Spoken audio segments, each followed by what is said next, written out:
नमस्कार साथियों, स्वागत है आप सभी लोगों का प्रकाश क्लासेस के यूट्यूब चैनल पर। साथियों, हम ये जो वीडियो रहने वाली है, आपने थंबनेल में देख लिया होगा, हम चौहान वंश के बारे में पढ़ेंगे। ये वीडियो आपके first grade, second grade, third grade, SI, RS, जहां भी चौहान वंश पूछा जाता है वहां पर ये लेटेस्ट वीडियो रहने वाली है। मतलब लेटेस्ट कंटेंट, जितना हो सके हमने कंटेंट अपडेट करने की कोशिश करी है। आ जाइए, हम बात करेंगे चौहान वंश की। किसकी बात करेंगे भाई? हम बात करेंगे चौहान वंश। चौहान वंश की बात करते हैं। अब देखिए, मैंने इससे जिस पहले गुर्जर प्रतिहार की 2 वीडियो डाली थी। जिस भी विद्यार्थी ने वो वीडियो नहीं देखी तो एक बार उस वीडियो को देख लेना और चैनल को लाइक शेयर सब्सक्राइब जरूर कर। अब उसमें हमने पढ़ा था कि गुर्जर प्रतिहारों की उत्पत्ति किस प्रकार से हुई। इसी प्रकार से हम पढ़ेंगे कि चौहानों की उत्पत्ति किस प्रकार से हुई। हम पढ़ेंगे उत्पत्ति का सिद्धांत क्या क्या क्या पढ़ेंगे। चौहान वंश की उत्पत्ति के सिद्धांत क्या क्या है। देखिए, मैं चाहता हूँ पीपीटी से भी पढ़ा सकता हूँ, कोई प्रॉब्लम नहीं है, पर मुझे लगा कि थोड़ा सा अपन लिख लिख के करेंगे तो आपके नोट्स भी ढंग से बन जाएंगे। ठीक है, क्योंकि हमारे पास काफी ज्यादा समय पड़ा है, तो 2 वीडियो के अंदर मेरी कोशिश रहेगी कि आपका ये चौहान वंश पूरा कंप्लीट करा। देखिए, उत्पत्ति के सिद्धांत में अगर मैं पहले नंबर बात करूं तो अग्निमत्ति सिद्धांत, अग्निकुंड सिद्धांत। पहले सिद्धांत की मैं बात करूं तो अग्निकुंड सिद्धांत। अग्निकुंड सिद्धांत क्या है? इस सिद्धांत को आप एक बार देखिए कि एक ऋषि वशिष्ठ थे और ऋषि वशिष्ठ के द्वारा आबू पर्वत पर एक यज्ञ किया गया और उसमें 4 जातियां उत्पन्न हुई। चौहान, चालुक्य, परमार और अपने चौहान हो गई, चालुक्य होगी, परमार हो गई और प्रतिहार। इस प्रकार की 4 जातियां उत्पन्न होती है उसमें से। अब देखिए किस प्रकार से अग्नि में से 4 जातियां उत्पन्न हो सकती है। तो हुआ यह होगा कि क्षत्रिय धर्म की पालना करने वाले 4 व्यक्ति थे जिन्होंने जैन धर्म और बौद्ध धर्म के प्रभाव में आकर अपना जो क्षत्रिय धर्म था उस धर्म को छोड़ दिया था और अहिंसा के मार्ग पर चल गए थे। परंतु जब विदेशी आक्रमण अधिक होने लगे, बाह्य आक्रमण अधिक होने लगे, तो महर्षि ऋषि वशिष्ठ के द्वारा एक यज्ञ किया गया और इन लोगों को अपना क्षत्रिय धर्म क्या करवाया गया, याद करवाया गया। तो यही क्या है? अग्निकुंडी सिद्धांत। अग्निकुंडी सिद्धांत का अर्थ क्या है? जो ऋषि वशिष्ठ है, ऋषि वशिष्ठ के द्वारा यहाँ पर आबू पर्वत पर, कौन से पर्वत पर? आबू पर्वत पर क्या किया गया? एक यज्ञ किया गया। क्या किया गया? एक यज्ञ किया गया और इस यज्ञ के अंदर 4 जातियां उत्पन्न हुई। कौन कौन से? चौहान, चौहान, चालुक्य, चालुक्य, परमार, परमार और प्रतिहार। इस प्रकार से ये 4 जातियां यहां से क्या हो रही है? उत्पन्न हो रही है। अब देखिए, ये जो मत है, इस मत का, इस अग्निकुंडीय मत का समर्थन की बात करूं, इस अग्निकुंडी जो मत है, इस मत का समर्थन कौन करता है? कि कौन कौन इस मत को, इस बात को क्या मान रहे हैं? सत्य मान रहे हैं। तो किस किस व्यक्ति ने इस मत का क्या क्या समर्थन किया है? तो एक व्यक्ति है चंद्रबरदाई। क्या नाम है? चंद्रबरदाई। और चंद्रबरदाई के द्वारा एक पुस्तक लिखी गई है, पृथ्वीराज रासो। क्या नाम है पुस्तक का? दिमाग ना, पृथ्वीराज रासो। जो चंद्रबरदाई अपनी पुस्तक पृथ्वीराज रासो में इस अग्निकुंडी सिद्धांत को क्या कर रहे हैं? समर्थन कर रहे हैं। इसके अलावा और दूसरे व्यक्ति कौन है? और दूसरे व्यक्ति की बात करूं तो दूसरे व्यक्ति इसमें सूर्यमल मिश्र। कौन है? सूर्यमल मिश्र। सूर्यमल मिश्र जो है वो भी इस मत को क्या कर रहे हैं? स्वीकार कर रहे हैं। अब सूर्यमल मिश्र कौन थे? तो दिमाग में ना, बूंदी के जो राव सिंह थे, क्या थे? बूंदी के महाराजा राय सिंह के दरबारी थे। बूंदी के राय सिंह के दरबारी। और सूर्यमल मिशन के नाम से आप दिमाग में ना, सूर्यमल मिशन जो है ये राजस्थान के राज्य कवि है। क्या है?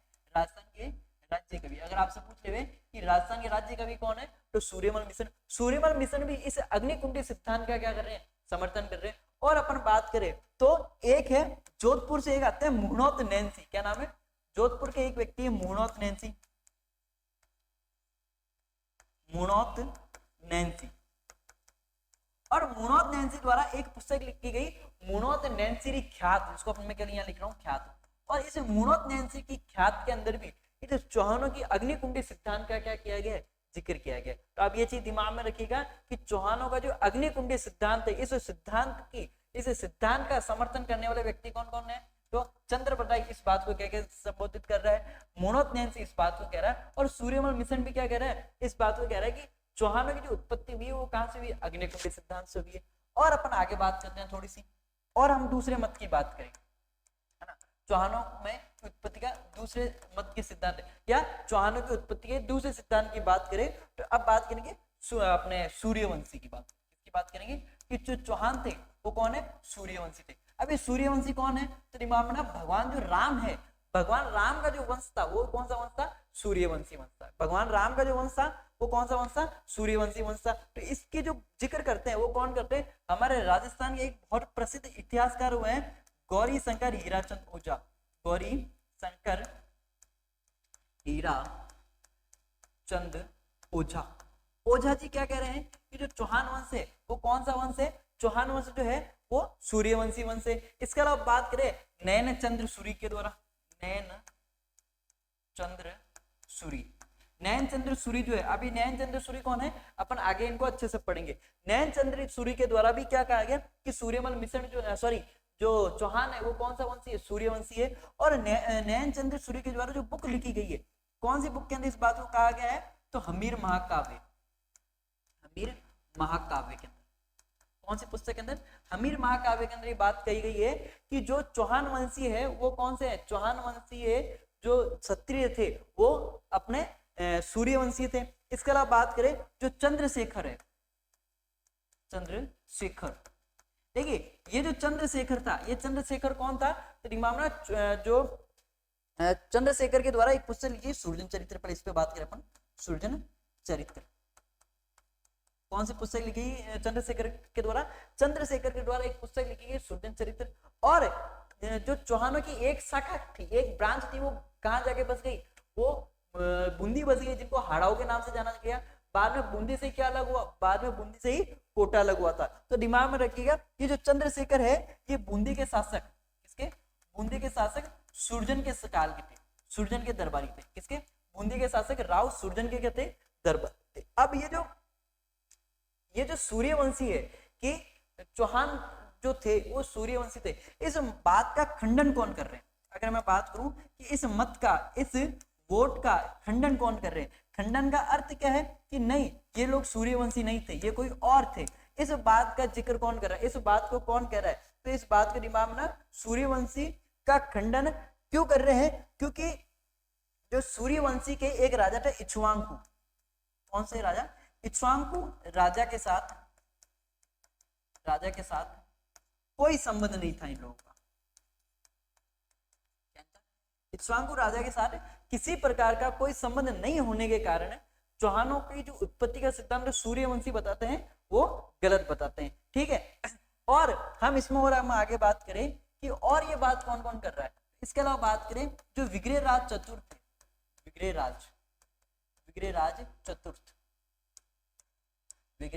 जो चतुर्थ है ना, उसका जो अभिलेख है विग्रहराज चतुर्थ का अभिलेख भी विग्रहराज स्वयं को भी क्या कह के संबोधित कर रहा है, सूर्यवंशी कह के संबोधित कर रहा है, क्या कर रहा है, स्वयं को सूर्यवंशी कह के संबोधित कर रहा है। और अपन आगे बात करें, अगले मत की बात करें तो अगला मत अपन देखेंगे, अगले मत की बात करें तीसरा मत, तो ये जो चौहान थे ये कौन थे, विदेशी, चौहान कौन थे, विदेशी थे। इसका मतलब ये चौहान कहां से आए थे, विदेश से आए थे, कहां से आए थे, विदेश से आए थे। तो चौहानों को है ना जो एक कर्नल जेम्स टोड है, colonel James Tod,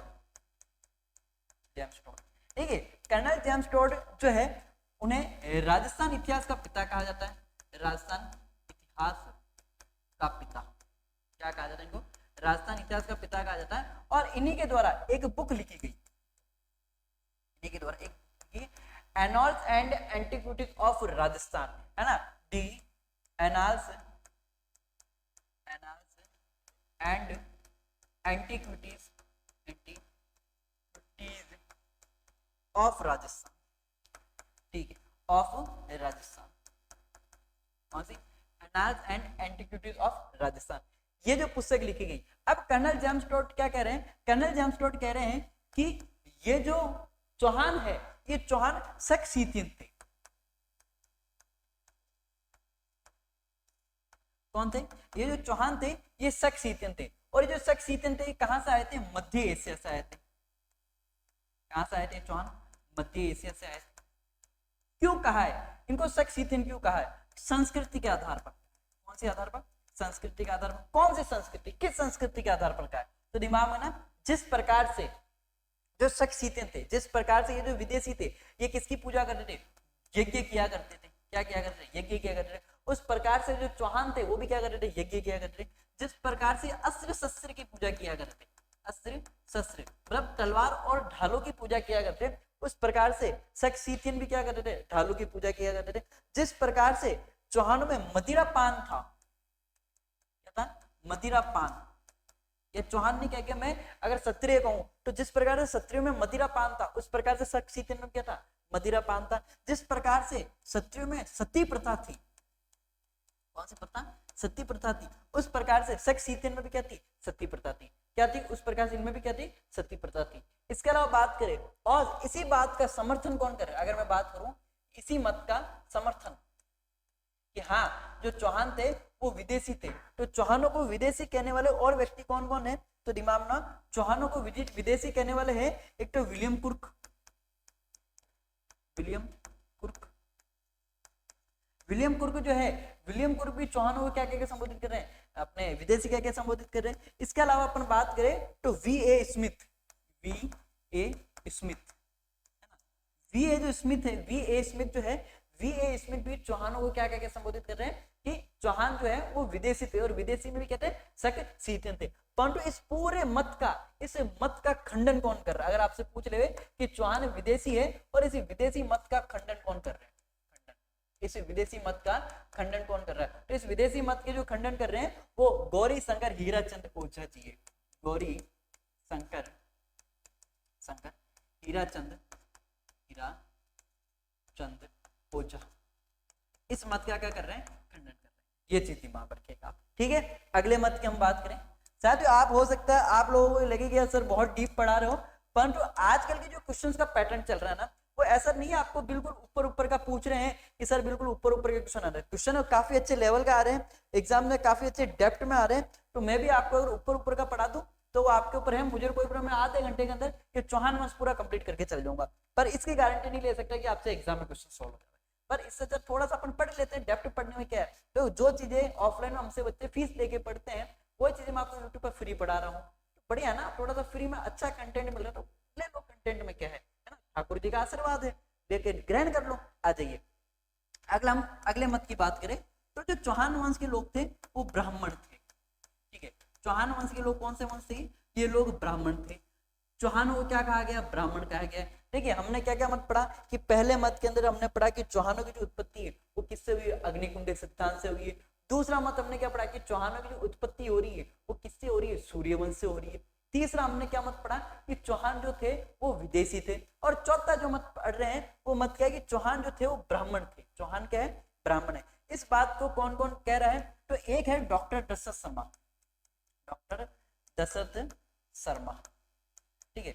doctor Dasharath Sharma चौहानों को क्या क्या संबोधित कर रहे हैं कि चौहान जो है वो ब्राह्मण है। और इन्हें डॉक्टर दशरथ शर्मा के द्वारा एक बुक लिखी गई है, ठीक है, the early Chauhan dynasty, Chauhan dynasty,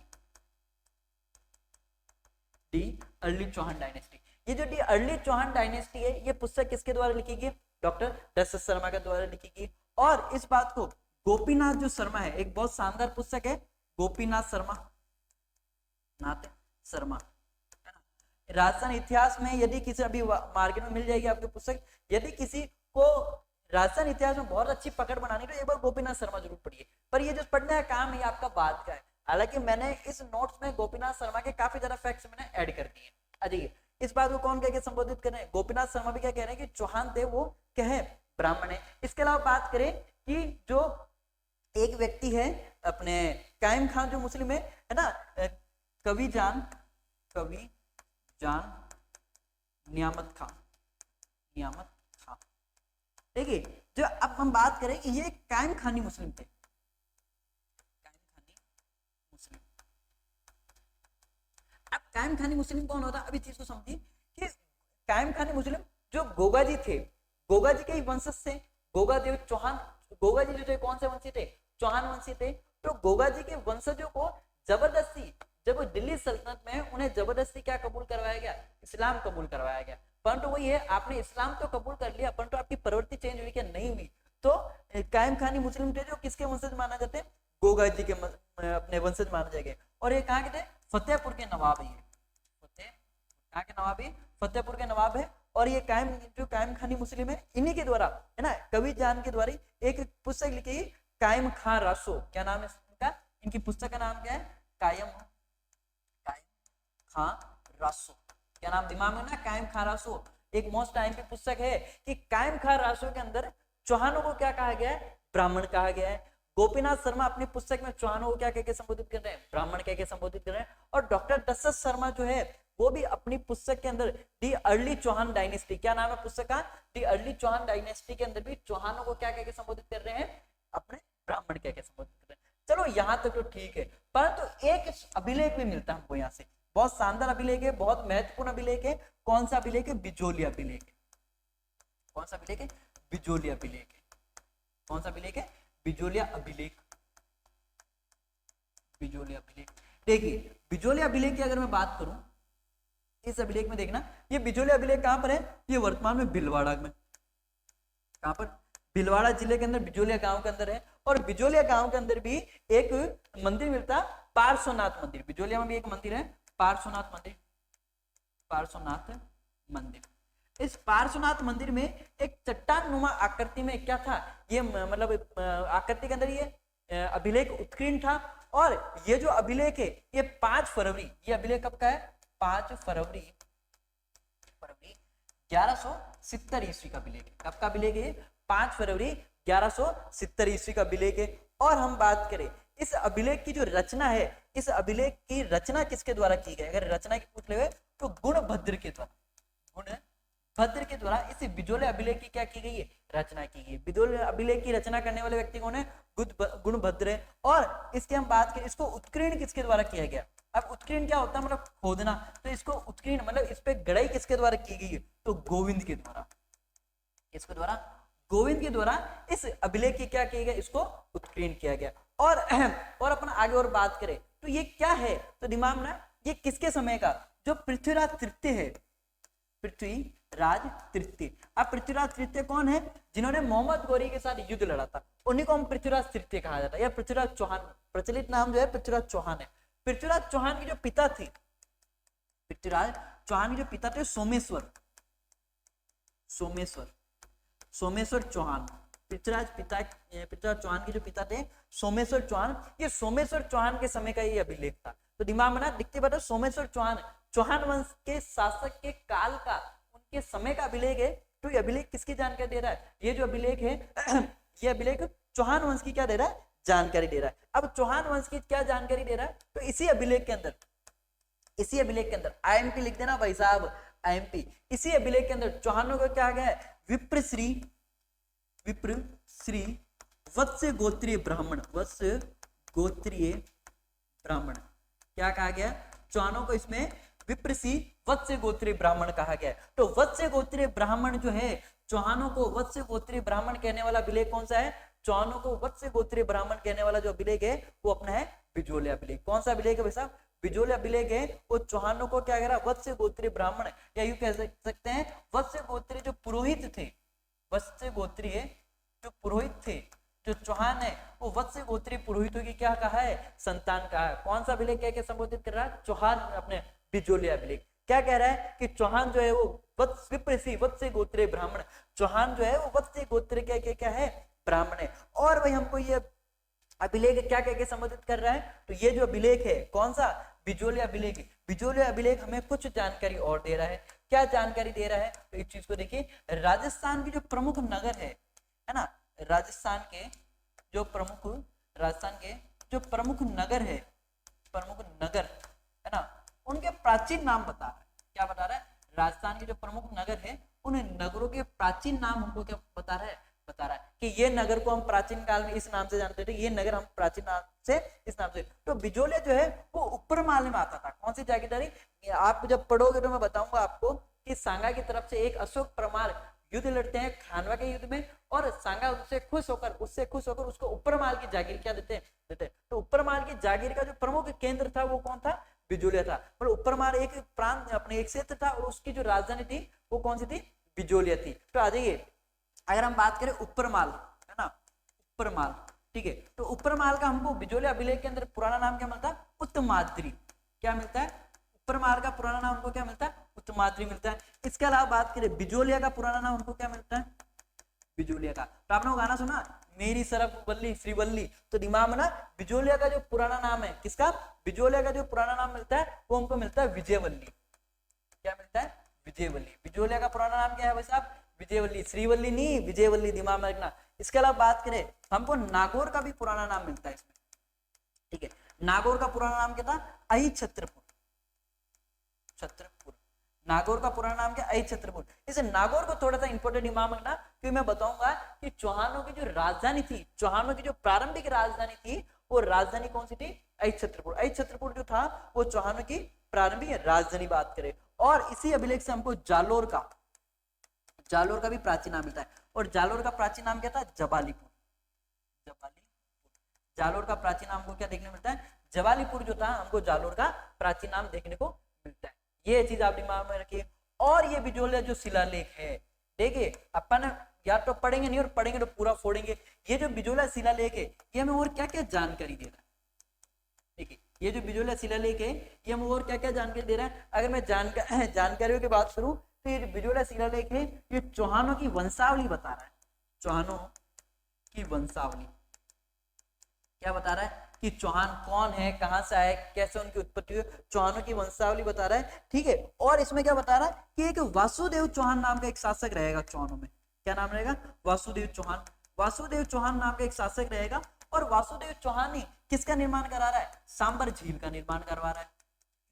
तो सांबर झील का निर्माण कराने वाला व्यक्ति कौन है, वासुदेव चौहान। वासुदेव चौहान किसका निर्माण करा रहा है, चौहान अपने सांबर झील का निर्माण करवा रहा है। इसी के अलावा विग्रह राज नाम का एक राजा रहेगा, क्या नाम है, विग्रह राज चतुर्थ, विग्रह राज चतुर्थ, ठीक है, विग्रह राज चतुर्थ रहेगा। और विग्रह राज चतुर्थ के द्वारा क्या किया गया, दिल्ली पर चौहान वंश की स्थापना की गई, दिल्ली पर चौहान वंश की स्थापना की गई। क्या की गई, दिल्ली पर अधिकार किया गया, या दिल्ली पर चौहान वंश की स्थापना की गई। तो दिल्ली पर चौहान वंश की स्थापना करने वाला व्यक्ति कौन है, विग्रहराज चतुर्थ।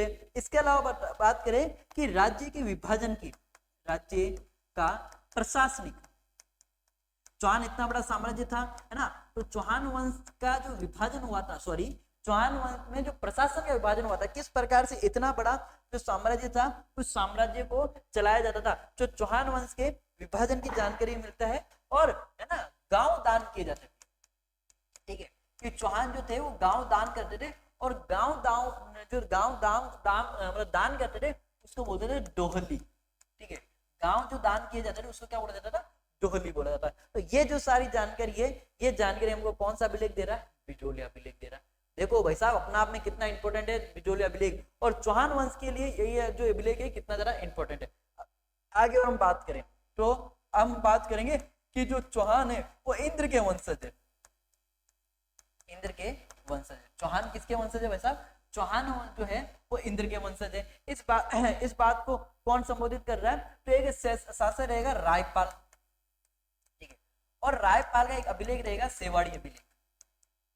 कौन सा अभिलेख, रायपाल का सेवाड़ी अभिलेख। और रायपाल का सेवाड़ी अभिलेख क्या कह रहा है कि जो चौहान है वो चौहान क्या है, वो इंद्र के वंशज माना जाता है। किसके वंशज माना जाता है, इंद्र के वंशज माना जाता है। और अपन आगे बात करें कि चौहान जो है, अपन ने एक तो पढ़ा था सूर्य, देखिए पहले के जो शासक हुआ करे अपने आप को किसके साथ जोड़ा करते, या तो सूरज के साथ जोड़ेंगे या फिर चंद्रमा के साथ जोड़ेंगे। तो ये जो चौहान वंश है अब अपना आप को किसके साथ जोड़ेगा, चंद्रवंशी बता रहा है, ठीक है, क्या बता रहा है, चौहान अब अपना आपको क्या बताएंगे, चंद्रवंशी बताएंगे। और चंद्रवंशी मतलब चौहान अपना आपको किसके साथ जोड़ेंगे, पहले अपन ने पढ़ा था कि चौहान अपना आपको चांद के साथ जोड़ रहे हैं, और अब ये किसके साथ जोड़ेंगे, ये चंद्रमा के साथ जोड़ेंगे। तो देखिए एक शासक रहेगा पृथ्वीराज द्वितीय, पृथ्वीराज द्वितीय, है ना। और पृथ्वीराज द्वितीय के समय एक अभिलेख लगाया गया था, हांसी अभिलेख। कौन सा अभिलेख, हांसी अभिलेख। हांसी अभिलेख हमको क्या दे रहा है, ये जानकारी दे रहा है, हांसी मामला, हांसी अभिलेख हमको जानकारी दे रहा है कि जो चौहान थे वो चौहान क्या थे, वो चंद्रवंशी थे। इसके अलावा बात करें आबू में एक मंदिर पड़ा, अचलेश्वर महादेव मंदिर, आबू का अचलेश्वर महादेव मंदिर, महादेव मंदिर, ये अचलेश्वर महादेव मंदिर पे एक प्रशस्ति लगाई गई है, जिसे अचलेश्वर महादेव प्रशस्ति या अचलेश्वर महादेव अभिलेख के नाम से जाना जाता है। वो अभिलेख भी हमको क्या कहकर संबोधित कर रहा है कि वैसा भी चौहान जो है वो कौन से वंशी है, चौहान जो है वो चंद्रवंशी है। ये तो हमारा चौहानों की उत्पत्ति के सिद्धांत की बात हो गई। अब हम बात करें चौहान था, ये चौहान जो शब्द है, चौहान है जो शब्द है, इस चौहान शब्द की जो उत्पत्ति है, चौहान शब्द की उत्पत्ति हुई है वो चौहान शब्द से नहीं हुई, वो चाहमान से हुई। चौहान शब्द की जो उत्पत्ति है वो चौहान से नहीं हुई है, वो किससे हुई है, चाहमान से हुई। तो देखिए चा मा मा और ये आ गया न। च मतलब क्या होता है, चाप, चाप, ठीक है। और चाप मतलब क्या होता है, धनुष, है ना, धनुष। वह व्यक्ति जो धनुष विद्या में क्या हो, निपुण हो, वह व्यक्ति जो धनुष विद्या में क्या हो, निपुण है से मतलब क्या होता है, हरि। हरि मतलब क्या, भागवत, ठीक है, भागवत नहीं है, भागवत, भागवत, ठीक है। वह व्यक्ति जो भागवत धर्म की क्या करे, पालना करे, वह व्यक्ति जो अपने धर्म के प्रति क्या रहे, अटल रहे, ठीक है। मैं से क्या रहेगा, मान, मान मतलब सभी का, वह व्यक्ति जो सबका क्या करे, सम्मान करे, वह व्यक्ति जो सभी धर्मों का, सभी व्यक्तियों का क्या करे, सम्मान करे। और न्याय से क्या होगा, नीति, न्याय से क्या होगा, नीति। वह व्यक्ति जो अपनी नीति पर चले, वह व्यक्ति जो अपनी नीति पर चले, जिस व्यक्ति में ये चारों गुण पाए जाएंगे, जिस व्यक्ति में ये चारों गुण पाए जाएंगे, वह व्यक्ति क्या कहलाएगा, वही व्यक्ति चौहान कहलाएगा। मतलब वो चौहान शब्द की जो उत्पत्ति किससे मानी जाती है, चाहमान से मानी जाती है। चौहान शब्द की उत्पत्ति किससे मानी जा रही है, चाहमान से मानी जा रही है। आ जाइए भाई साहब आगे अपन और बात करें, है ना, ये सारी विशेषता वाला शासक ही क्या कराएगा, चौहान कराएगा। अब चौहानों का जो अपने बात करें कि एक क्षेत्र पड़ता सपादलक्ष, क्या नाम है, सपादलक्ष, ठीक है। सपादलक्ष कहां पर था, जो सांबर झील थी, कौन सा, सांबर के आसपास का जो क्षेत्र है, सांबर के आसपास का क्षेत्र, ठीक है। प्रारंभिक जो क्षेत्र था वो सांबर के आसपास का क्षेत्र जो था वो चौहानों का क्षेत्र था, जिसे किस नाम से जाना जाता था, सपादलक्ष के नाम से जाना जाता। और इसकी जो राजधानी हुआ करती, इसकी जो राजधानी हुआ करती, मैं बता चुका हूं, अभी जस्ट मैंने पढ़ाया था, जब बिजोले अभिलेख के अंदर मैं आपको राजस्थान के कुछ शहरों के प्राचीन नाम के बारे में पढ़ा था। उस समय मैंने आपको पढ़ाया था कि चौहानों के कुछ प्राचीन नाम, सॉरी राजस्थान के नगरों के कुछ प्राचीन नाम, जिसके अंदर एक नागौर था जिसका पुराना नाम क्या, आई छत्रपुर। तो चौहानों की जो प्रारंभिक राजधानी वो कौन सी है, आई छत्रपुर। चौहानों की प्राचीन राजधानी कौन सी है, आई छत्रपुर नागौर। तो दिमाग में ना, चौहान जो थे वो कौन से, सपादलक्ष वाला, इस सपादलक्ष के क्षेत्र को शाकंभरी क्षेत्र भी बोला जाता है, शाकंभरी, ठीक है। क्यों, क्योंकि यहाँ पर एक कुल देवी निवास किया करती थी, है ना, इष्ट देवी शाकंभरी माता। तो शाकंभरी माता के निवास स्थान होने के कारण या कह सकते हैं शाकंभरी माता का मंदिर यहीं पर स्थित है, इस कारण इस सपादलक्ष को शाकंभरी क्षेत्र भी कहा जाता है।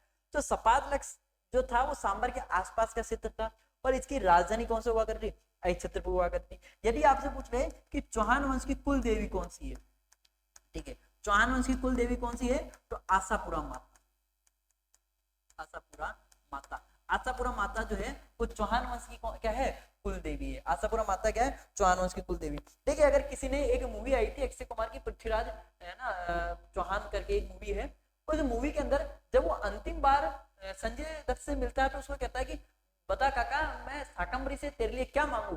शाकंभरी का अर्थ ही क्या है कि मैं कहाँ जा रहा हूँ, शाकंभरी के दर्शन करने जा रहा हूँ। तो ये चीज आप दिमाग में रखिएगा। आज क्यों शाकंभरी जा रहे हैं, क्योंकि शाकंभरी जो है वो चौहान वंश की इष्ट देवी मानी जाती है।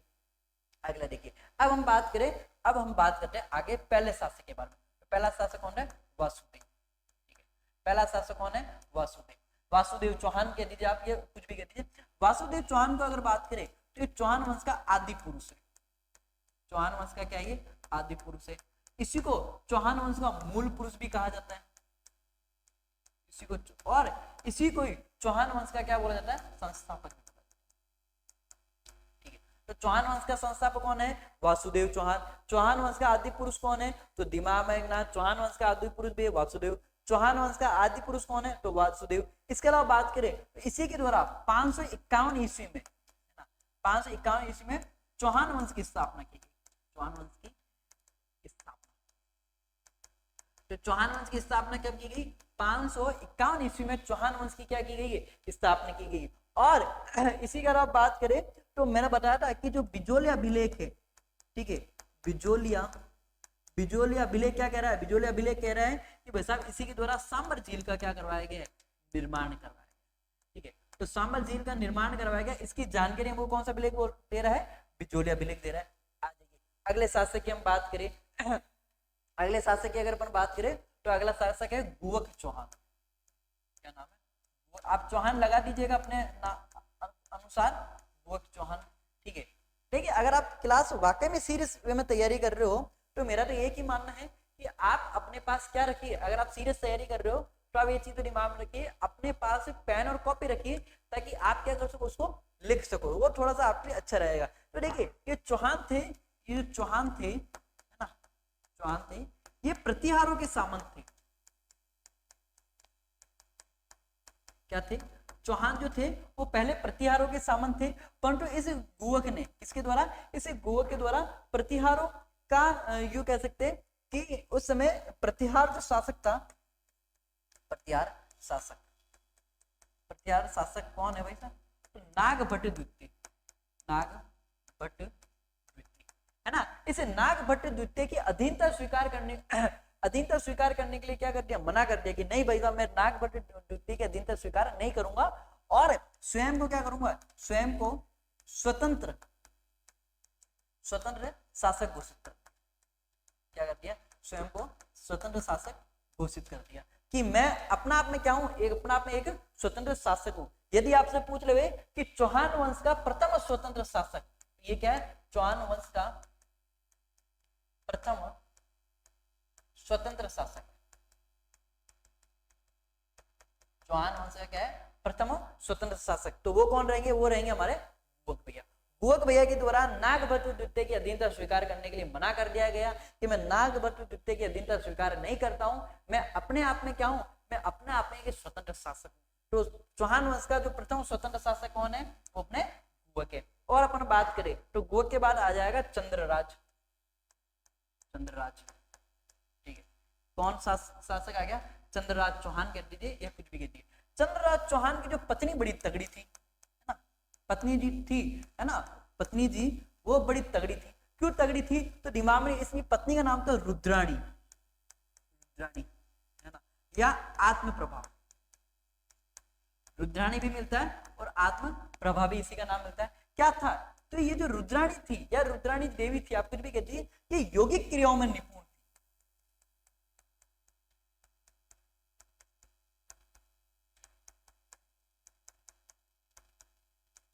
कौन सी क्रियाओं में थी, ये जो रुद्राणी देवी थी ये यौगिक क्रियाओं में क्या थी, निपुण थी। और ना केवल ये था बल्कि रोज, है ना, प्रतिदिन 1000, कितने, 1000 जो दीपक थी, ठीक है, ये दीपक कहां जलाती थी, पुष्कर झील के किनारे शिव मंदिर, ठीक है, पुष्कर झील के किनारे जो शिव मंदिर था, उस शिव मंदिर में भगवान शिव की पूजा किया करती और भगवान शिव की पूजा करते समय रोज डेली 1000 क्या जलाती थी, दीपक जलाया करती थी। तो रोज 1000 दीपक जलाने वाली जो महिला थी वो कौन है, रुद्राणी देवी। आ जाइए अगले हम अगले शासक की हम बात करें तो अगला शासक है वाकपति राज। अगला शासक कौन है, चौहान वंश का वाकपति राज। देखिए शानदार है वाकपति राज को दिमाग में रखिएगा, 108 युद्धों का विजेता कहा जाता है, युद्धों का विजेता। अब सोचिए कितने युद्ध लड़ रहा है व्यक्ति, 108 युद्ध लड़ रहा है, तो 108 युद्धों का विजेता कहा जाता है। और इसी का वाकपति राज का एक बेटा था, वाकपति राज का क्या था, एक बेटा था लक्ष्मण, है ना, क्या नाम था, लक्ष्मण राज कहते हैं। इस वाकपति राज का ही एक बेटा था, क्या नाम है बेटे का, लक्ष्मण राज। ये इसको लखन सिंह भी कहा जाता है, लखन सिंह, ठीक है। और इस लखन सिंह के द्वारा ही नाडोल में, कहां पर, नाडोल के अंदर, जालोर के पास में पड़ता है नाडोल, नाडोल के अंदर ही दिमाग में रखिए किसकी स्थापना करी, इसने चौहान वंश की स्थापना करी।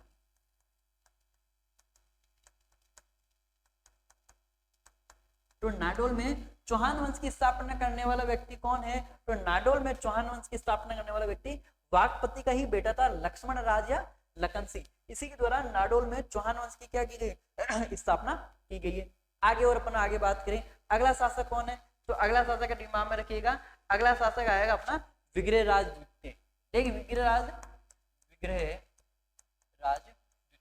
आप तृतीय में मत पहुंच जाइएगा या चतुर्थ में मत पहुंच जाना, अगला शासक आ रहा है विग्रहराज तृतीय। अब आपको गुरुजी हमको सबसे ज्यादा परेशानी है नाम करते हैं, देखिए आप मोटा मोटा अगर आप ढंग से क्रोनोलॉजी पढ़ोगे ना इनकी तो आपको दिमाग में बैठ जाएगा। और ये पूरी क्लास होने के बाद चौहान वंश से रिलेटेड आपके अब जहन में किसी भी प्रकार का कोई सवाल नहीं रहेगा, ये मेरा वादा है आप लोगों से। तो विग्रहराज द्वितीय, विग्रहराज द्वितीय दिमाग में ना गुजरात में एक वंश हुआ करता था चालुक्य वंश। ठीक है, गुजरात में एक वंश था चालुक्य वंश, गुजरात नहीं है गुजरात है। ठीक है, ठीक है, गुजरात में एक वंश का था चालुक्य वंश, और चालुक्य वंश का एक राजा था मूलराज द्वितीय, मूलराज प्रथम, सॉरी मूलराज प्रथम को क्या करता है, युद्ध में हराता है, या मूलराज चालुक्य सॉरी मूलराज चालुक्य को क्या करा, युद्ध में हराया। और जब युद्ध में हराया तो दिखती पता गुजरात पर भी अब किसका अधिकार हो गया, चौहान वंश का अधिकार हो गया। और याद करिए हमारे जो तारक मेहता का उल्टा चश्मा है उसके अंदर जेठालाल आते हैं, और जेठालाल का गांव कौन सा है, भड़ोच। तो भड़ोच के अंदर, कहां पर, भड़ोच के अंदर है ना, ये किसकी स्थापना करती है, तो आशापुरा माता मंदिर का निर्माण करती है, आशापुरा माता मंदिर। ठीक, किनका, आशापुरा माता मंदिर का निर्माण कराया जाता है। तो दिमाग में चौहानों की एक कुल देवी का जो मंदिर है, आशापुरा माता का जो मंदिर है वो कहां पर स्थित है, वो आशापुरा गांव, सॉरी आशापुरा बड़ोच के अंदर भी स्थित है। तो अगर आपके दिमाग में रहेगी यार बड़ोच में, अगर सवाल कभी आया होगा कि कभी आप गुजरात देखने गए होंगे, आप चौहान वंशी रहेंगे, तो आपके दिमाग में आया था, मेरे तो बचपन में आया था यार चौहान वंश है अपने अजमेर का और मंदिर का बना हुआ गुजरात में, तो कैसे, तो उसका जवाब ये है। ठीक है, तो किस प्रकार से चौहान वंश की जो माता है कुल देवी है आशा माता, और माता जी का मंदिर बड़ोच में गुजरात में कैसे बना हुआ है, क्योंकि हमारे यहाँ का एक राजा हुआ करते थे विग्रहराज द्वितीय, और विग्रहराज द्वितीय गुजरात के जो शासक थे मूलराज प्रथम को हराते हैं, गुजरात पर अधिकार करते हैं, और गुजरात पर अधिकार करेगा अपने कुल देवी की या कुल देवता का जो मंदिर है वो वहां तो बनवाएगा। तो इस प्रकार से मंदिर वहां बना। आगे हम बात करें, अगले शासक की बात करें तो गोविंद तृतीय, गोविंद है ना तृतीय की बात करें। अगला शासक कौन है बच्चा, गोविंद तृतीय की बात करेंगे।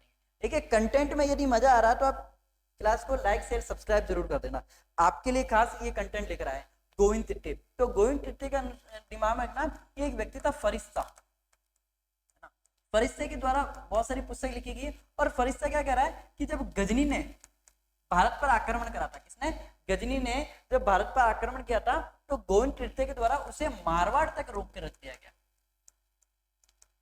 कहां तक रखा, उसे मारवाड़ तक रोक के रखा गया, मारवाड़ से आगे बढ़ने नहीं दिया। तेरी हिम्मत कैसे तू मारवाड़ से आगे चल जाए, जब तक मैं जिंदा हूं तो मारवाड़ से आगे नहीं निकल सकता। तो गजनी को मारवाड़ तक ही रोक कर रखने वाला शासक कौन है, तो गोविंद तृतीय। गोविंद तृतीय के द्वारा ही गजनी तो कहां तक रोका गया, मारवाड़ तक ही रोका गया।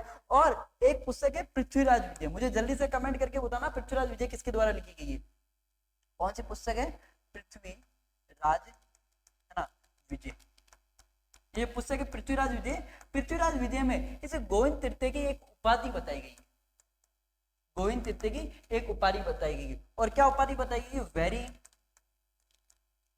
घट। ठीक है, क्या उपाधि बताई गई है, वेरी घट उपाधि बताई गई। और इसका वेरी घट का अर्थ क्या होता है, शत्रुओं का संहार करने वाला। वेरी घट का अर्थ क्या है, शत्रुओं का संहारक, शत्रु का संहार करने वाला। ये उपाधि किसकी है, इसे अपने पृथ्वीराज तृतीय की। अगली उपाधि आएगी, इसका मतलब आपसे एक सन का आइडिया रह गया होगा कि गजनी को रोक रहा है, इसका मतलब 1000, 2, 5, 7, 17 इसके आसपास इसका क्या रहा होगा, समय रहा होगा। अगला शासक देखिए, अगला शासक कौन है साहब, अगले शासक की बात करें अजय राज चौहान, अजय राज चौहान। देखिए अजय राज चौहान तक आते आते हमें क्या पढ़नी पड़ेगी, अजय राज चौहान तक आते आते हमें चौहानों में अब सन देखने को मिल जाता है, टाइम देखने को मिल जाता है। तो अजय राज चौहान का जो समय रहेगा वो 1113 से लेकर 1133 तक।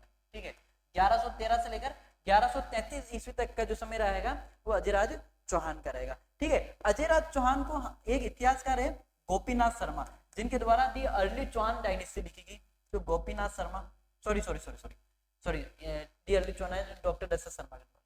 तो गोपीनाथ जो शर्मा है, गोपीनाथ, ठीक है, गोपीनाथ के द्वारा इनका जो समय है अजयराज चौहान का जो समय है वो चौहान साम्राज्य का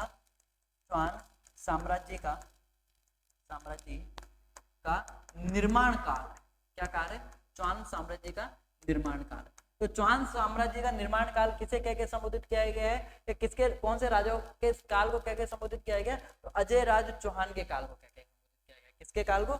अजयराज चौहान के काल को कह के संबोधित किया गया। इन्हीं के द्वारा मालवा का एक राजा था, है ना, मालवा का एक राजा था नरवर्मन। अब देखिए क्या होता है कि जब मालवा मतलब एमपी भी हमारे राजस्थान से बिल्कुल सट कर है, अड़ा कर है। जब राजस्थान में एक पावरफुल शासक रहेगा तो साम्राज्यवादी नीति रहेगी। साम्राज्यवादी नीति क्या रहेगी कि यार पड़ोस वाले राज्य को भी अपने में मिला ले, या पड़ोस वाले राज्य को जो शैतानी कर रहा है तो उस राज्य को भी क्या करे, अपने अंदर अधीन कर ले और उसकी जो शैतानी उसको बंद करा दे। तो नरवर्मन का एक सेनापति होता है, सेनापति, ठीक है। नरवर्मन का एक सेनापति होता है सुलहन। क्या नाम रहता है सेनापति का? सुलहन। ये जो सेनापति रहता है नरवर्मन किस पर आक्रमण करता है? चौहान वंशीय शासक अजयराज पर आक्रमण करता है और इन दोनों के मध्य युद्ध होता है। परंतु इस युद्ध में स्वयं नरवर्मन नहीं आता है बल्कि अपने सेनापति सुलहन को भेजता है और इस सुलहन की इस युद्ध में क्या हो जाती है? इस युद्ध में ये सुलहन मारा, इस सुलहन इस युद्ध के अंदर क्या जा रहा है? मारा जा रहा है। इस सुलहन की इस युद्ध में क्या हो रही है? मौत हो रही है। और अजयराज चौहान ना केवल मालवा को हरा रहा है, अभी तो कुछ अन्य शासकों को भी क्या कर रहा है? अन्य राजाओं को की भी क्या कर रहा है? हत्या कर रहा है, अन्य राजाओं को भी मार रहा है। कौन कौन से राजा को मार रहा है? तो एक शासक रहेगा चचिक, ठीक है, एक चचिक को भी इस युद्ध में क्या मतलब चचिक को भी मार रहा है। इसके अलावा एक अन्य शासक रहेगा सिंघुल। क्या नाम रहेगा? सिंघुल। सिंघुल को भी क्या कर रहा है? इस युद्ध में मार रहा है। और एक यशोराज, क्या नाम रहेगा? यशोराज। यशोराज, इस यशोराज नामक शासक को भी जो अजयराज है इस युद्ध में क्या कर रहा है? समाप्त कर रहा है। और हम बात करें अजयराज में सबसे इंपॉर्टेंट अगर कोई बात है तो अजय मेरू नगर बसाया। अजय मेरू नगर बसाया। कौन सा नगर बसाया? अजय मेरू नगर बसाया। कब बसाया? पूछ ले हुए तो 1113 ईस्वी के अंदर। याद करने का सबसे बड़ा तरीका 3 बार डंडा खींचो, इन तीनों को गिन के 3 कर दो। तो 1113 के अंदर इसको अपने ये नगर बसाया। इस नगर को ही मतलब अब हम किस नाम से जानते हैं? अजमेर के नाम से जानते हैं। अजमेर के नाम, इस नगर को हम किस नाम से जानते हैं? अजमेर के नाम से जानते हैं। यहीं पर एक किला बनवाया। कौन सा? अजय मेरू दुर्ग। अजय मेरू दुर्ग बनाया। कौन सा दुर्ग बनवाया भाई साहब? यहीं पर अजय मेरू दुर्ग बनवाया। और ये जो दुर्ग है कौन सी पहाड़ी पर है? कौन सी पहाड़ी पर है? तो बीटली की पहाड़ी पर। कौन सी पहाड़ी पर स्थित है? बीटली की पहाड़ी पर है। इसी कारण इसे गढ़ बीटली भी कहा जाता है ना? बीटली, इसको अजय मेरू दुर्ग को गढ़ बीटली भी कहा जाता है। और अपन आगे बात करें इसी अजमेर पर तो एक गुहिल वंशीय राजकुमार रहेगा। गुहिल वंश का एक राजकुमार रहेगा। गुहिल वंश मतलब चित्तौड़ का जो वंश है उसी चित्तौड़ के वंश को अपन क्या कह के संबोधित करें? गुहिल वंश कह के संबोधित करें। और यहाँ का शासक कौन रहेगा? पृथ्वीराज सिसोदिया। ठीक है, पृथ्वीराज सिसोदिया का एक अन्य नाम मिलता है उड़ना राजकुमार। क्या नाम है? उड़ना राजकुमार। ठीक, इस उड़ना राजकुमार की एक पत्नी थी ताराबाई। ताराबाई सोलंकी। क्या नाम था भाई साहब? किसी की एक पत्नी थी ताराबाई सोलंकी। और देखिए क्या होता है, शादी के बाद अधिकतर हम प्रॉपर्टी किसके नाम पे करते हैं? अपनी बीवी के नाम पे करते हैं। तो इस पृथ्वीराज सिसोदिया की पोस्टिंग कहाँ कर दी गई? अजमेर कर दी गई। और जब अजमेर आते हैं तो इस किले का पुनः निर्माण करवाते हैं। क्या करवाना है? इस किले का पुनः निर्माण कराते हैं और इस किले का नाम अपनी पत्नी के नाम पर तारागढ़ का किला रख दिया जाता है। क्या रख दिया जाता है? तारागढ़ का किला रख दिया जाता है। और हम बात करें ये जो अजमेर है, अजमेर को क्या बोला जाता है? राजस्थान का हृदय बोला जाता है। राजस्थान का हृदय, क्योंकि राजस्थान के बीचों बीच में स्थित है इसलिए अजमेर को ही राजस्थान का हृदय बोला जाता है। प्लस इसको राजपूताने की कुंजी कहा जाता है। कुंजी मतलब चाबी, कि अगर राजपूताने पर किसी को अधिकार करना है तो किस पर अधिकार कर लो? राजपूताने पर। मतलब राजस्थान पर किसी को अधिकार करना है तो किस पर अधिकार कर लो? अजमेर पर अधिकार कर लो। राजपूताने पर अधिकार स्वतः ही हो जाएगा। इसी के अलावा राजपूताने का नाका बोला जाता है। राजपुताने का नाका, क्या बोला जा रहा है, राजपुताने का नाका बोला जा रहा है। इसके अलावा राजस्थान का जिब्राल्टर, राजस्थान का जिब्राल्टर। यदि आपसे पूछ ले कि बताइए भारत का जिब्राल्टर कौन है, तो भारत का जिब्राल्टर इमाम ग्वालियर, ठीक है, भारत का जिब्राल्टर कौन है, ग्वालियर है। अब ये जिब्राल्टर क्या है, तो इमाम भूमध्य, इसके जिब्राल्टर के जो पूर्व में है वो तो भूमध्य सागर है, पश्चिम अटलांटिक सागर है, दक्षिण में यूरोप है, और इस तरफ है ना कौन है, दक्षिण में अफ्रीका, इस तरफ यूरोप है। तो ये चीज आप दिमाग में रखिएगा, आ जाइए। ये हमारा सारी जो मेन चीजें थी। और हम बात करें तो इसी अजमेर के किले में, दिमाग में इसी अजमेर के किले में या अजमेर दुर्ग में अगर बात करें या तारागढ़ दुर्ग में बात करें तो मीरान साहब की दरगाह है, मीरान साहब की दरगाह।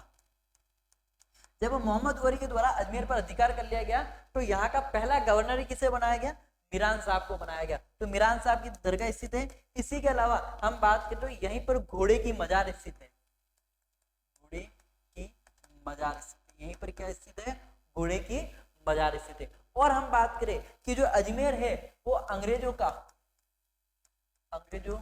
है ना शीतकालीन राजधानी, अंग्रेजों की क्या थी, शीतकालीन राजधानी थी। तो हम यहां तक पढ़ते हैं, आगे हम और आगे देखते हैं। अब अजमेर के किले में जैसे और कंटेंट आता जाएगा वैसे वैसे अपन और एक पढ़ाते जाएंगे, कोई इस वाली बात नहीं है। और हम बात करें और हम अजमेर में बातें रखें तो इसी के द्वारा गर्जन मातंगों को हराया गया था, गर्जन मातंगों को हराया। क्या होता है गर्जन मातंग, गर्जन मतलब शैतानी करने वाले, जो युद्ध कर रहे हैं, जो इस्लाम के प्रवर्तक है, इस्लाम वाले व्यक्ति है, उनको क्या है कि अजयराज हरा रहा है। इसके अलावा बात करें तथा दिगंबर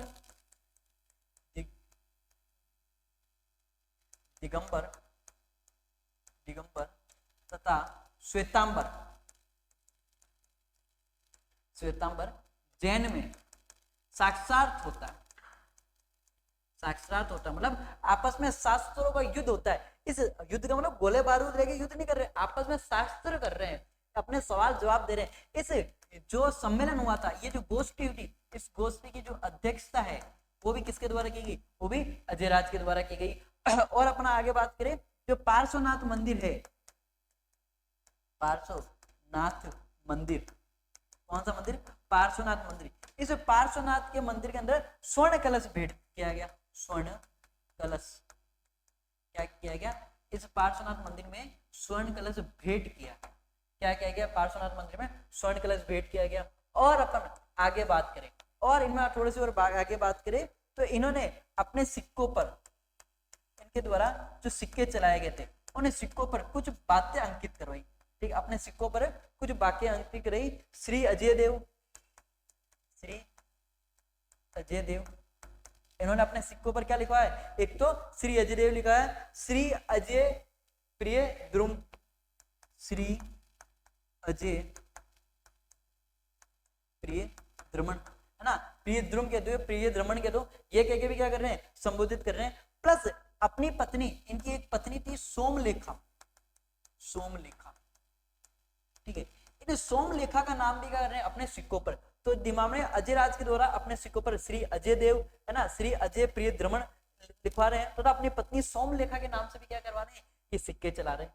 और अपन इनमें और अपन आगे बात करें तो देखिए, और अपन आगे बात करें तो ये शैव मत के समर्थक थे, शैव मत के, कौन से मत के समर्थक थे, शिव मत के समर्थक थे, मतलब भगवान शिव की पूजा किया करते। परंतु अपन इसी में अगर आगे बात करें, शिव मत के समर्थक थे परंतु सभी धर्म की क्या करते थे, पूजा किया करते थे, सभी धर्म को मानते थे। इन्होंने 1133 में, कब, 1133 में जो राज्य की बागडोर है, राज्य की बागडोर अपने बेटे अर्णोराज को, राज्य की जो बागडोर है अपने बेटे अर्णोराज को सौंपकर खुद कहां चले गए थे, स्वयं कहां चले गए थे, पुष्कर चले गए थे।